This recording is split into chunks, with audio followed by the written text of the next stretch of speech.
Just ahead on Black Issues Forum, a cyber attack creates pandemonium at gas pumps. Black millennials beat back generational wealth, and CEOs suggest business recruiters drop the 4-year degree requirement. Stay with us.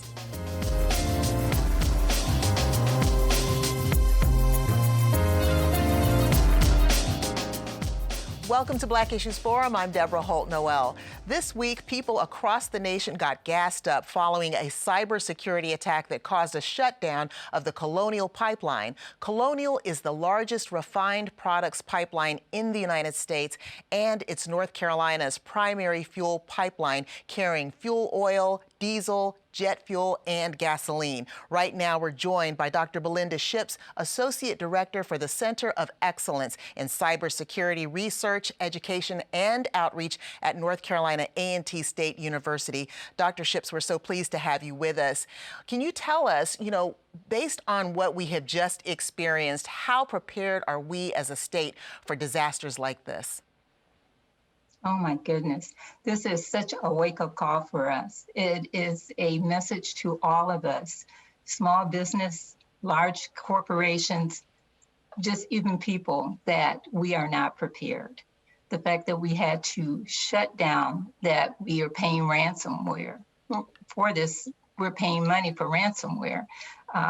It's telling us that we need to do more. We need to be better prepared. We need better planning. All types of businesses, no matter whether you're small or large. And speaking of small businesses, Black women make up the fastest growing segment of small business owners. And what happened to Colonial was a case of ransomware. They're a large company, and there was a potential to get millions of dollars out of them. We don't know the outcome or how things transpired, but what I would want to ask are small businesses with smaller funds also at risk? And if so, how do they prioritize cybersecurity in their operations? Yes, very much so that they are at risk. I would say, especially when there's smaller businesses, medium-sized business, many times don't prioritize security because of cost. And so they don't buy or invest as much as they should. And what I'd say is that you have to, because you're going to pay on the front end or you're going to pay on the back end, as we're seeing right here. Colonial, from my readings, have paid almost $5 million ransomware to get their systems back up and running. So to me, it becomes very important that small businesses and medium business recognize that need. Knowledge is huge. There needs to be training for your employees, and there needs to be knowledge, continuous knowledge. So I think that they've got it.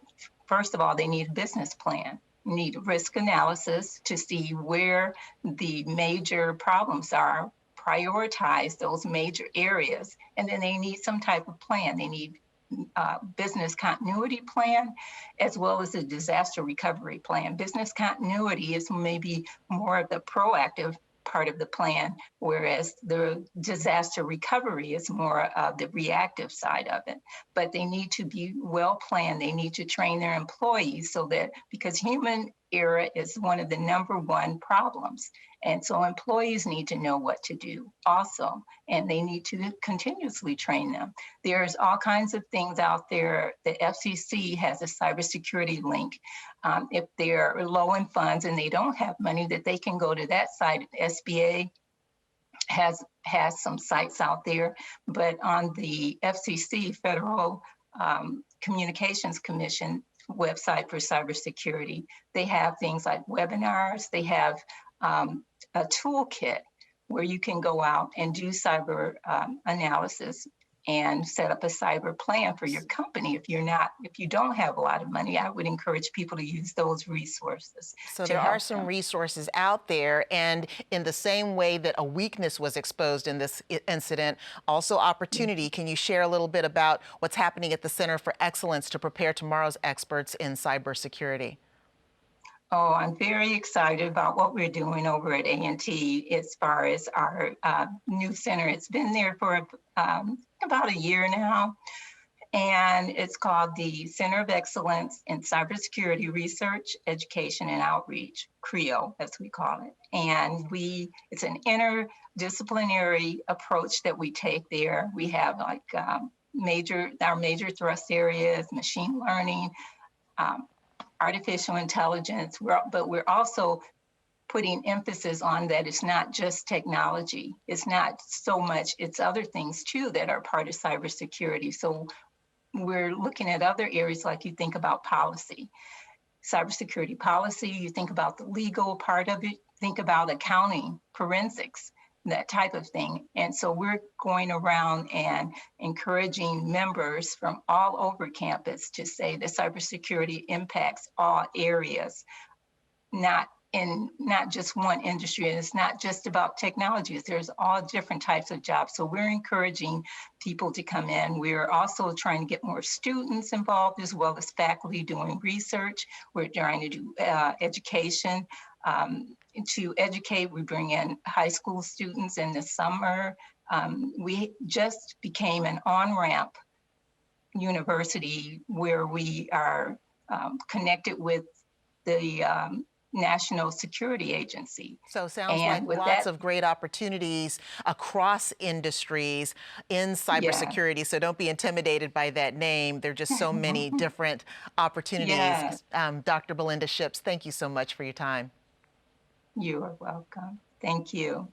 If you have left your home in a car this week, you have certainly seen the incredibly long lines at the gas pump. After declaring a state of emergency, Governor Cooper is now calling for calm and encouraging people not to rush to fill up. Officials say there is no fuel shortage. I'd like to welcome James Patterson, former commissioner on the North Carolina Utilities Commission and an expert in crisis management.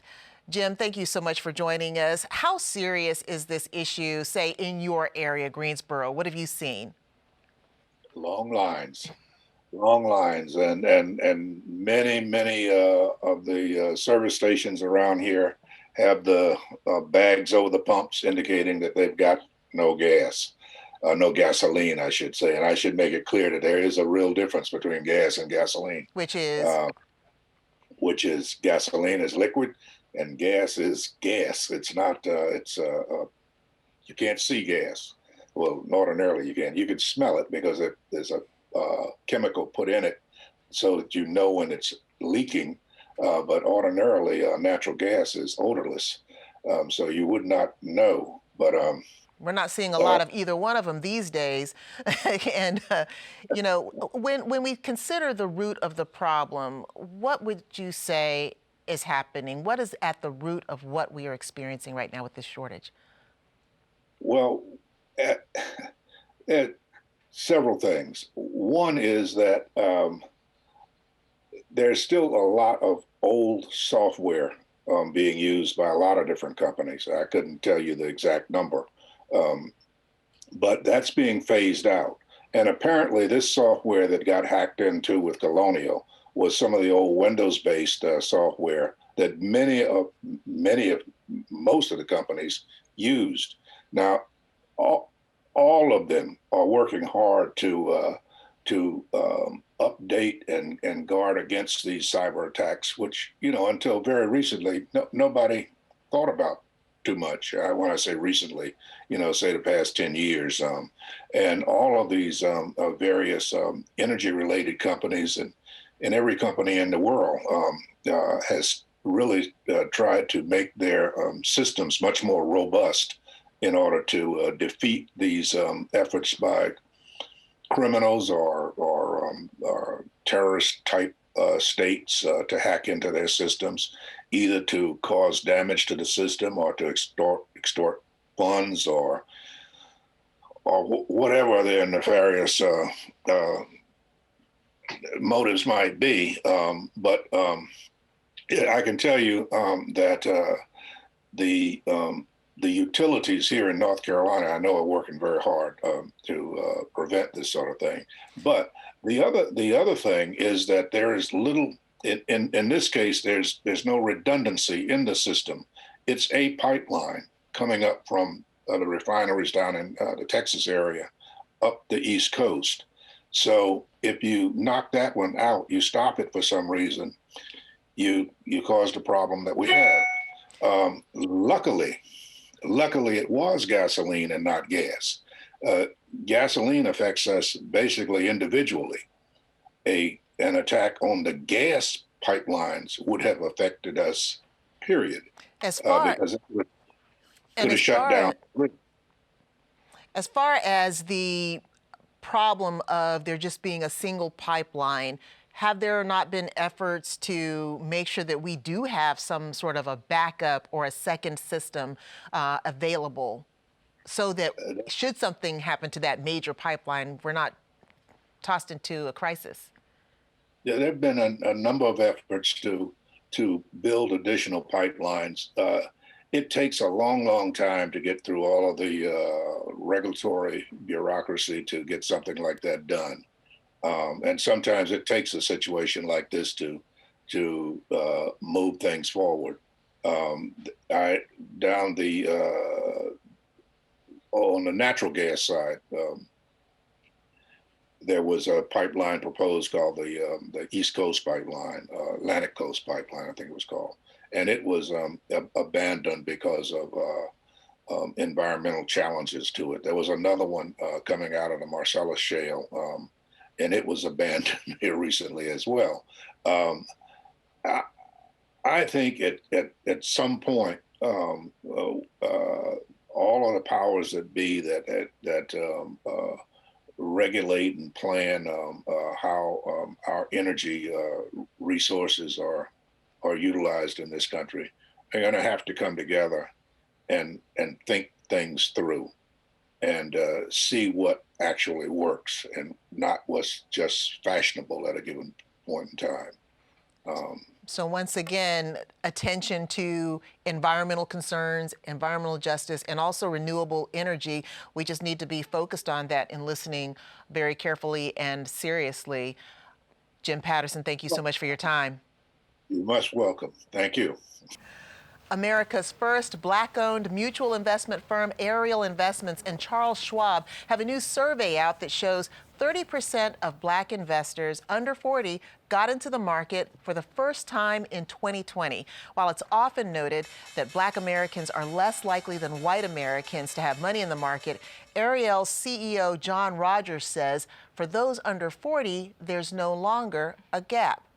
Right now, I'd like to welcome to our roundtable Patrick Hanna, chair of the Corporate Roundtable for the National Black Caucus of State Legislators, Greg Hedgepath, president of Substantial Media, and Dr. Shantae Williams, CEO of Black Pearl Global Investments and author of Black Angels, The Wealth Edition.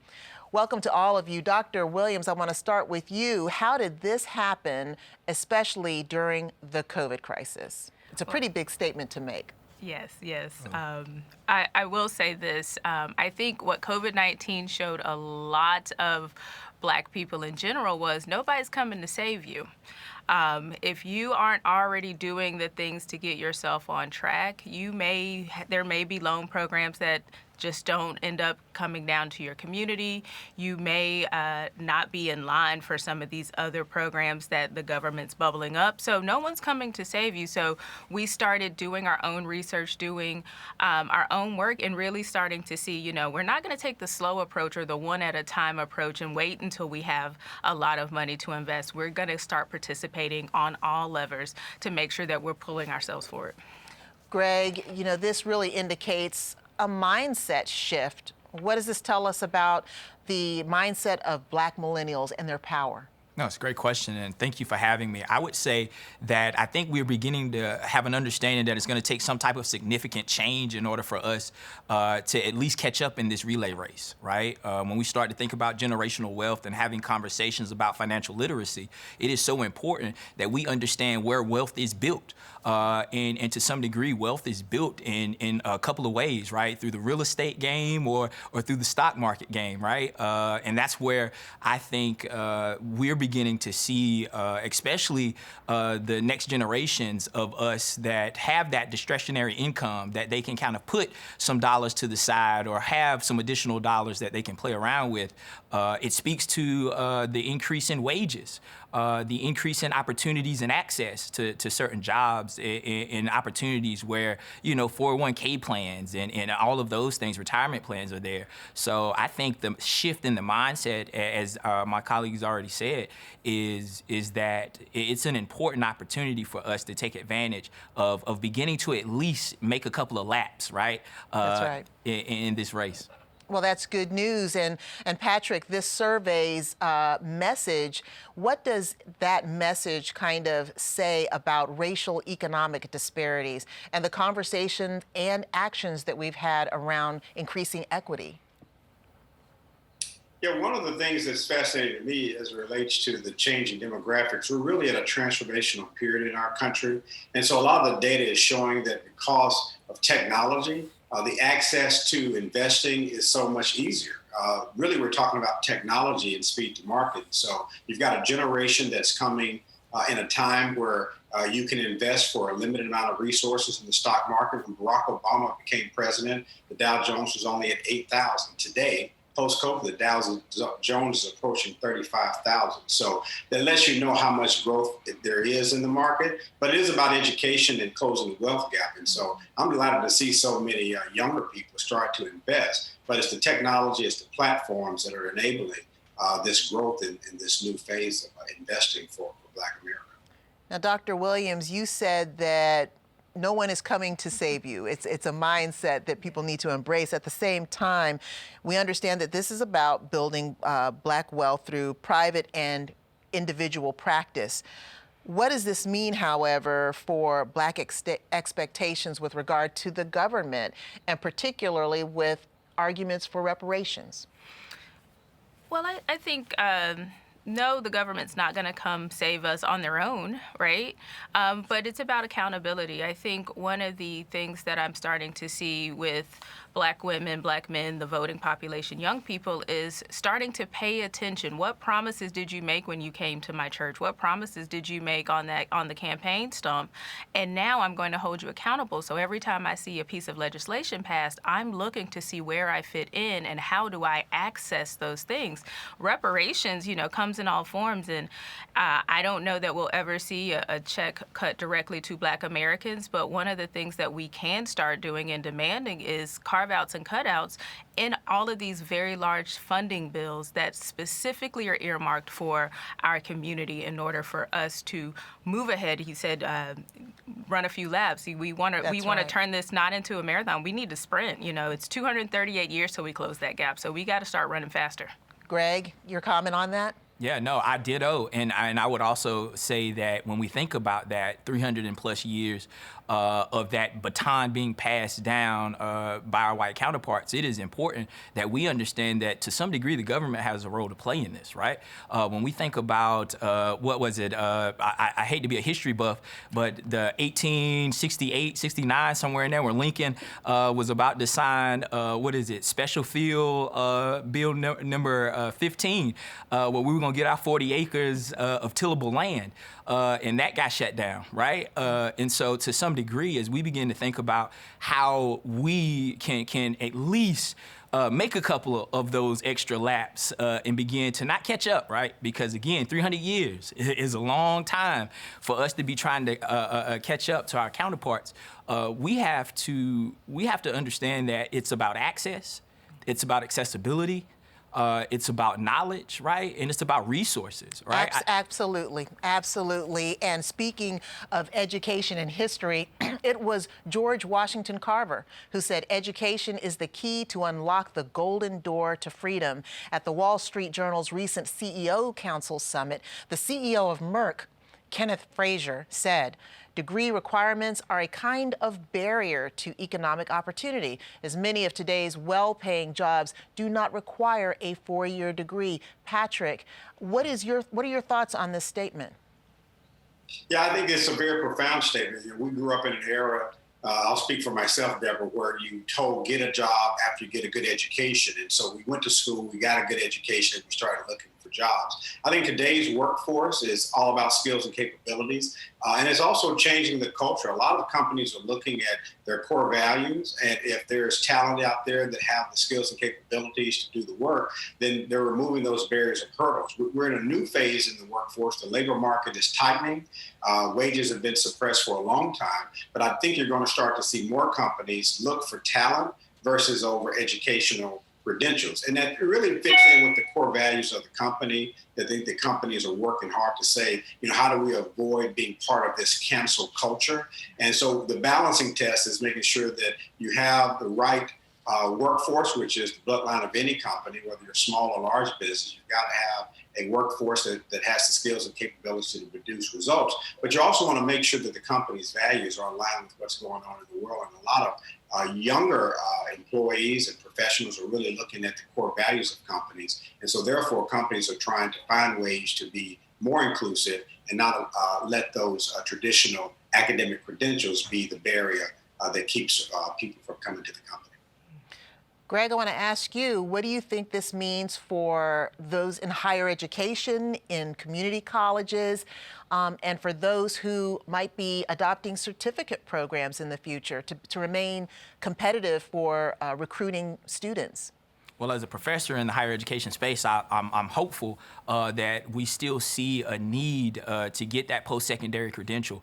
I'll share that I am also hopeful that it's not just lip service, right? Because when we think about the jobs of tomorrow, there is a level of technical training and skill set, right, that is going to be required in order for us to meet that changing demand in the workforce. I think it showcases that higher education institutions are going to have to evolve as it relates to the products that we offer, right? Because at the end of the day, education is a business. And just like any product life cycle, right, there's evolution, right? There's ebbs and flows. And so I think we're going to have to really start to think about how we tool up those necessary folks to ensure that they're adequately skilled to serve that labor market. And it may not come in that 4-year degree, right? As an entrepreneur myself, I think about the time investment of 4 years and what that medium income looks like when I get out and what that cost was for me to acquire it. And so we're going to definitely have to shift our mindsets as it relates to how we offer education and the cost of that education. Dr. Williams, do you think that there is a healthy appetite among companies to switch how they do their investing and their recruiting so that they're investing in non-traditional forms of talent? I think the jury's out on that just as of yet. I think they're starting to see there is value in places they hadn't been looking. I think the challenge for them will be not only pulling people in the door, but you've got to retain them. And a lot of companies go forth with these very large diversity HR directives and initiatives, and then forget the culture inside the company has to also cultivate and nurture that talent you bring in and allow them to continue to grow and thrive. And I challenge all companies really to bring in people, and not, degrees are important, but looking at the experience, but make sure that if you drop that degree hurdle, there's still a path from coming in at the entry level to go all the way to the CEO. Don't create a ceiling for those without education. Patrick, do you see that happening? Do you see that culture being built? And if not, what needs to happen at companies to build a friendly culture to a more diverse talent pool? Right. Well, it starts at the top. At the end of the day, at any organization's leadership matters. As chairman of the Corporate Roundtable, I'm proud to represent over 105 companies. Merck is also a member of the Corporate Roundtable.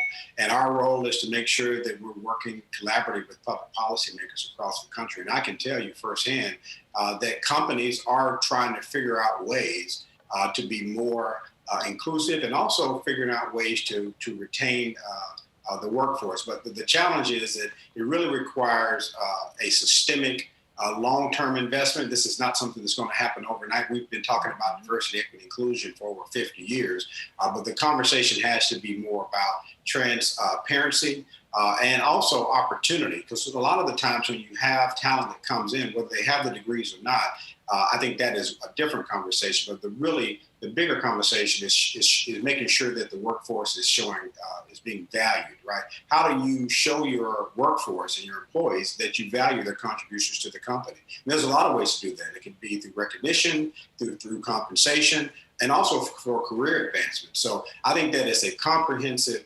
opportunity that the private sector has to make. So if any local companies are looking for strategies, I'm happy to speak with them to talk to them about how we're working on the corporate roundtable to make sure that we are providing that environment for our workforce as well as for our executive leaders. Mm-hmm.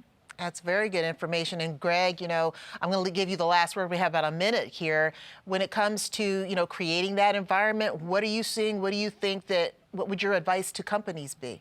Well, first and foremost, we've got to get out of the deficit mindset, right? Or the fact that what we're investing in as it relates to our Black communities has to be in the frame of educating from a deficit mindset, like I said, right? It's this notion that we can't bring major corporations into the hood, for lack of better words, right? That we don't have the opportunity to skill up and tool up in these spaces, right? Or it has to come in the form of gentrification. I think when we stop building community centers and start building Fortune 500 companies in spaces where we have the opportunity to empower our folks to apply and be a part of that, then that's when we can truly begin to see a substantial change and impact in our communities, for sure. Greg, thank you so much. All of you, really appreciate your time. Once again, I want to thank all of today's guests. We invite you to engage with us on Twitter or Instagram using the hashtag Black Issues Forum. You can also find our full episodes on pbsnc.org/Black Issues Forum or listen at any time on Apple iTunes, Spotify, or Google Podcasts. For Black Issues Forum, I'm Deborah Holt-Noel. Thanks for watching.